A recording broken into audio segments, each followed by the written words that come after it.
The hidden reality of ABBA. ABBA, the Swedish supergroup, catapulted to global fame after winning the Eurovision Song Contest, marking the start of their worldwide pop stardom. Decades later, despite the band members, two divorced couples, going their separate ways during their peak, they surprised fans by announcing new music and a tour featuring holographic technology. ABBA's music, known for its catchy hooks, has been a constant in pop culture, featuring in movies, on television, and on stages worldwide. Despite their omnipresence, there's more to ABBA's story than meets the eye, with numerous surprising facts and revelations about their journey still surfacing, proving there's always something new to learn about this enduring group. All the members were pop stars in Sweden. Before becoming a member of ABBA, each individual was already known in the Swedish pop scene. According to AllMusic, Benny Andersson was once a part of the Hepstars, sometimes called Sweden's equivalent of the Beatles, during the mid-1960s to late 1960s. The Hepstars achieved 20 top 20 hits and 9 number 1 songs during this time.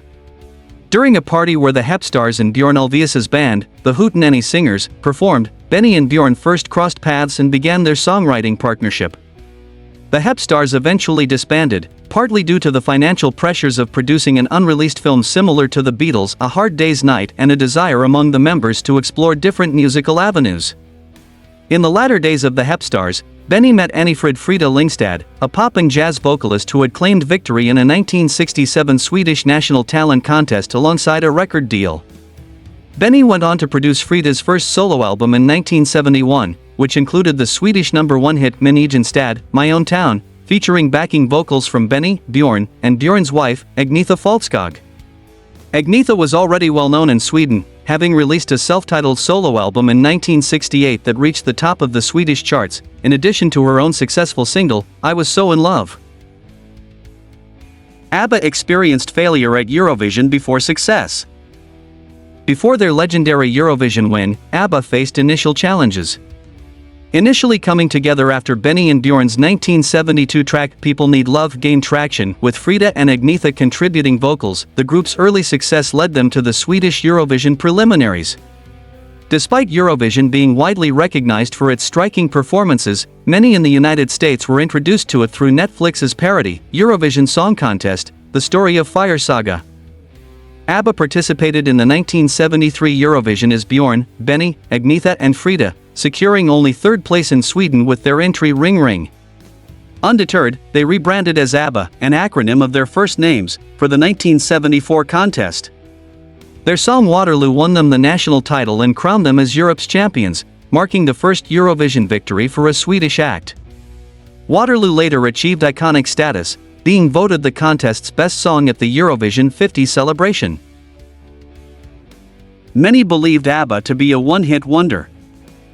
Initially, many thought ABBA would not surpass their Waterloo success since their subsequent music didn't achieve notable chart success, including Ring Ring, which was overlooked mainly in the UK, as The Guardian noted. Björn admitted they initially tried mimicking the semi-glam rock style of The Sweet, a misstep as their essence was pure pop.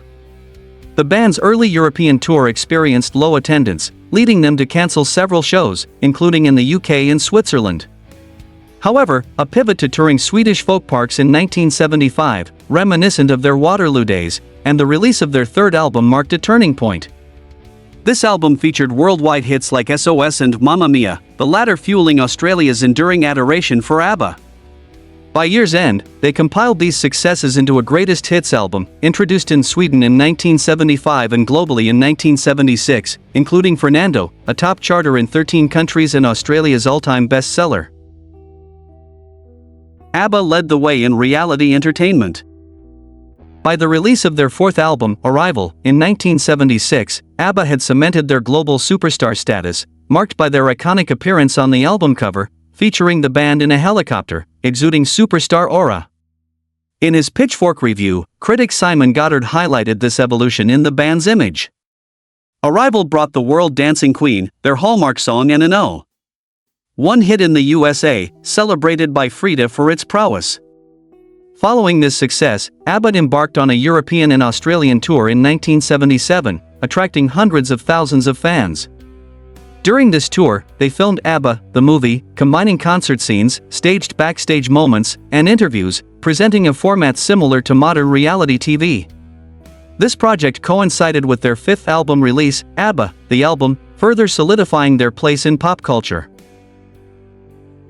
ABBA continued despite a significant divorce. In 1978, the recording industry was forever changed when Benny and Björn purchased a disused cinema, transforming it into the renowned Polar Music Studio in Stockholm, Sweden. This studio welcomed many artists, from Led Zeppelin, who recorded their album in Through the Outdoors there, to others like the Beastie Boys, Celine Dion, the Ramones, and Genesis, until it relocated in 2004. That same year, Benny and Frida tied the knot, an event soon overshadowed by Agnetha and Björn's divorce announcement in January 1979. Despite personal trials, the band persevered, channeling their experiences into music that blended upbeat tunes with reflective lyrics. One poignant example is If It Wasn't for the Nights, described by The Guardian as a disco track marked by profound despair, a sentiment Björn personally echoed, reflecting on his challenging times with Agnetha. ABBA entered the disco scene later than one might expect. In 1979, despite experiencing personal upheavals with two members divorcing, ABBA launched two significant albums, Voulez-Vous and Greatest Hits 2. It embarked on a major tour, which marked its debut performances in the United States. In her autobiography As I Am, Agnetha shares that she and Björn faced challenges in redefining their professional relationship amidst their divorce, a strenuous experience for all members, yet they managed to navigate this period successfully. The tour proved immensely successful, culminating in 6 fully booked performances at London's Wembley Arena, the recordings of which were eventually released as a live album in 2014. Voulez-Vous represented ABBA's earnest venture into disco music. This departure elicited mixed critical feedback, with some reviews being less favorable and drawing comparisons to the Bee Gees' disco style. Critics noted the band's shift in sound and image during an internal conflict, distinguishing the album's content as edgy and provocatively different. This showcases a side of ABBA that was not as evident before. This period in ABBA's career highlighted their resilience and adaptability in the face of personal and professional challenges. The winner takes it all might not truly be intended as personal. In March 1980, ABBA concluded their final tour with 11 sellout performances in Japan, including a notable 6-night stint at Tokyo's Budokan. By July, they dropped The Winner Takes It All, a track often misinterpreted as reflecting the divorce between Björn and Agnetha. Despite common belief, Björn clarifies the song wasn't directly about their separation, emphasizing its fictional aspects and universal appeal, contrary to Agnetha's intimate connection to it in a 2013 Daily Mail interview where she admits to cherishing the song, believing their marital dissolution inspired it. This song became ABBA's last top 10 in the US, preceding the release of their Super Trooper album. This album signaled a shift back to pop/rock from their brief disco phase, as noted by AllMusic, marking a return to their musical roots amidst the changing music scene. ABBA also exhibited a political dimension. 1981 was a year of turmoil for ABBA, marked by Björn's remarriage and the divorce of Benny and Frida soon after. Despite these personal challenges, ABBA released their final album, The Visitors, showcasing a departure from their uplifting pop with darker, synth-driven tracks and complex melodies. The album delved into themes of authoritarian oppression and broken relationships, notably in the tracks The Visitors and One of Us. In 1982, ABBA released a compilation album, The Singles, The First 10 Years, featuring 2 new tracks.